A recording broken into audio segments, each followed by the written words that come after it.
Uma decisão judicial diante de um pedido de tutela permitiu aqui em Sergipe que um animal de estimação com a sua tutora pudessem transitar livremente pelas áreas comuns do condomínio, contrariando a regra condominial. O caso concreto envolve uma pessoa com deficiência visual. Ter um animal em casa é para muitas pessoas sinônimo de alegria. Para a jornalista Jéssica, a Border Collie de 4 meses, a Zoé, é além disso uma companheira e quem poderá ajudá-la futuramente. Isso porque Jéssica é portadora de uma deficiência visual congênita e possui apenas 5% da visão em cada olho. Optar por ter um cachorro, mesmo morando em um condomínio com regras rígidas para a circulação de animais, foi algo bem pensado por Jéssica, que inclusive, antes de levar a Zoé para casa, buscou informar e conversar com o síndico sobre sua condição. Mas uma conciliação administrativa não foi possível e a jornalista ainda recebeu uma advertência do condomínio. Eu procurei o condomínio para que tudo fosse resolvido de forma amigável e administrativa, mas foi o próprio síndico que me pediu para entrar na justiça caso eu achasse que eu tinha esse direito, porque ele não via que eu tinha esse direito só porque eu tinha uma limitação visual e não teria que colocar a cachorrinha no colo ou num carrinho mesmo, conforme determina a norma do condomínio. Depois da reunião, eu informei ao síndico que eu desceria com ela no chão, independente de ele achar ou não base legal para o fato, porque isso colocaria em risco a minha integridade física mesmo. No dia que eu saí com ela no colo, ele me disse que eu não poderia. No dia que eu saí com ela no chão, que ele havia me dito que eu não poderia fazer isso, ele me deu uma advertência. E Jéssica seguiu justamente a sugestão do síndico. No dia seguinte, a ter entrado com uma ação no 4º Juizado Especial, a juíza Ercília Maria Fonseca deu uma antecipação de tutela e liberou que Jéssica e Zoé pudessem circular livremente pelas áreas comuns do condomínio. Agora, Jéssica e Zoé aguardam a decisão de mérito.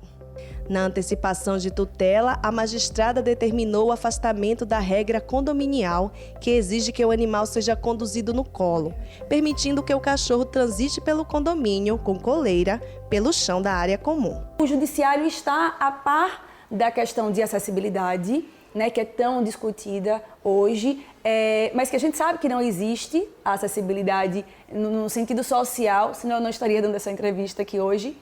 É muito complicado, porque as pessoas não entendem que a pessoa com deficiência, ela pode ter uma autonomia, né? A sociedade está muito acostumada ao deficiente depender dos outros, ao deficiente ser incapaz. E a gente vê aí inúmeros casos de pessoas que driblam mesmo as suas limitações e correm atrás dos seus direitos, como foi o meu caso, né? Eu tenho consciência disso.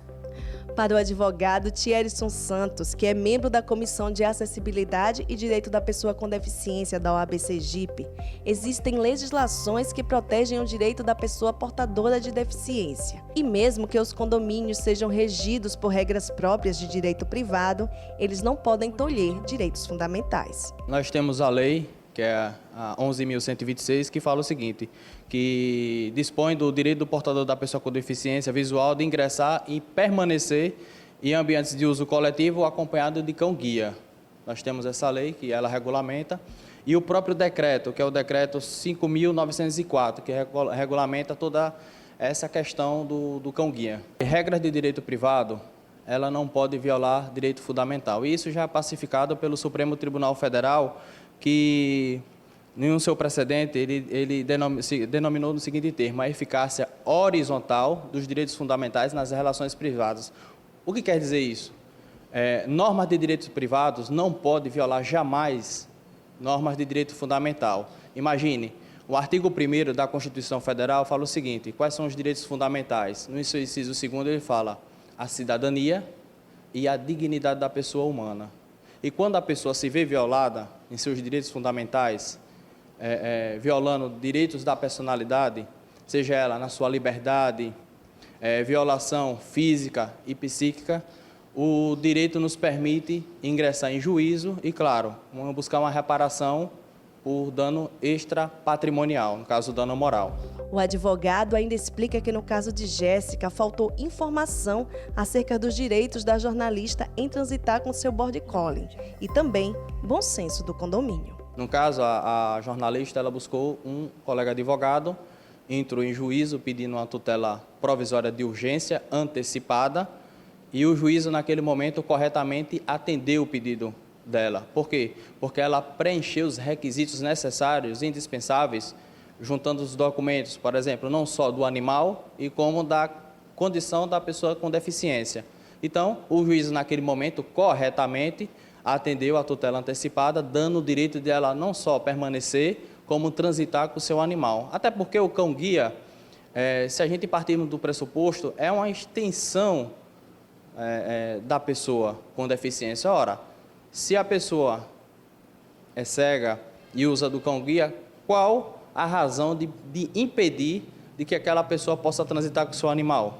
Isso é um absurdo, porque o direito, na verdade, ele requer bom senso. Então, agiu corretamente a juíza ao deferir o pleito liminar e, lamentavelmente, o condomínio tem que realmente se adequar à nova realidade que é a pessoa com deficiência e o cão-guia. A própria lei, quando ela fala, a Lei 11.126, ela fala em quais são os espaços públicos e até privados de uso coletivo. Então, não há razão para impedi-lo, entendeu? Sendo que aquele animal não é qualquer animal. O decreto, quando ele regulamenta essa lei, ela fala, não é qualquer tipo de animal que pode adentrar no espaço. Você tem requisitos mínimos, como documento de vacinação, o porte do animal, tem que ser um animal isento de agressão.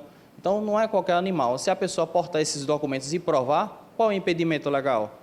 Então, não vejo motivo para qualquer impedimento, até porque se a pessoa se sentir violada no seu direito da personalidade, ela tem necessariamente de ingressar em juízo e ter a reparação por dano moral. Após a concessão da tutela de urgência, houve uma nova audiência. E desta vez, os representantes do condomínio acordaram em permitir o trânsito do animal no chão, na área comum, como foi pedido por Jéssica desde o princípio. O advogado Thierson Santos lamenta que os direitos da pessoa com deficiência sejam respeitados somente após uma ordem judicial. As pessoas que impedem ou constrangem ou discriminam, a legislação impõe uma série de sanções civis, criminais e administrativas. O próprio Estatuto da Pessoa com Deficiência, em seu artigo 88, prevê até sanção de reclusão de 1 a 3 anos. Esse é um primeiro ponto em caso de discriminação com a pessoa com deficiência. No caso da jornalista que foi impedida, o próprio decreto ela fala o seguinte, que prevê multas de um mínimo de R$1.000, chegando até R$30.000.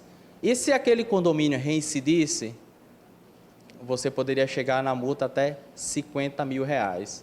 Ou seja, vai resolver necessariamente? Não. Então, eu digo a você que a barreira principal, além da questão urbanística, até de informações, é a barreira atitudinal que eu acredito que é o mais importante que a gente precisa ser enfrentado. Por quê? Olha, a barreira atitudinal é para você ter essa consciência, para o cidadão ter essa consciência não só dos direitos, mas também dos deveres, de promover a cidadania e a inclusão da pessoa com deficiência. A Border Collie Zoé recebe um adestramento para atender aos comandos de Jéssica, mas quando completar 1 ano fará o treinamento para se tornar um cão de serviço e auxiliar Jéssica no dia a dia. Mas a jornalista deixa claro que a importância do animal de estimação na vida das pessoas não se resume apenas ao serviço prestado pelo pet e acredita que as regras de convivência em condomínios, assim como a que ela confrontou, devem se adaptar à realidade social. A pata de um cachorro, ela não é mais suja que a mala.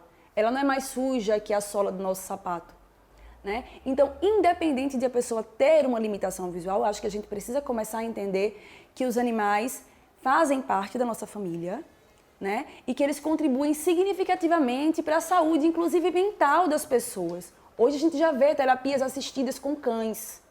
Hoje a gente vê cães frequentando hospitais, auxiliando crianças com câncer ou com qualquer outra enfermidade a se superar, a desenvolver positivamente um tratamento, né? E aí a gente acaba brigando, a sociedade acaba brigando por uma questão mínima, que é da convivência mesmo. Quanto mais o ser humano conviver com os animais, mais bem-sucedido ele vai ser enquanto espécie. Né? Fazemos todos parte de um ciclo mesmo, da natureza, e é importante essa convivência.